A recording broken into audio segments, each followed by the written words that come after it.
Hi, this is Kathy, and I wanted to talk to you about late season planting. You'll see that some parts of my garden are still doing really well, but I have other parts where things sort of gave up the ghost and I have this extra space. I'm planting on straw bales here, but this works for any kind of a garden. All you have to do is think about things that grow fast and like cooler weather. You can plant peas, you can plant the leafy vegetables. Try to think of something that will grow fast and starts to like cooler weather. Kale loves it, lettuce, all the different kinds of greens.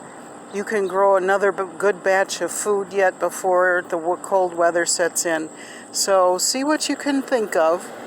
That will work, and you might want to try the seed catalog here at the library.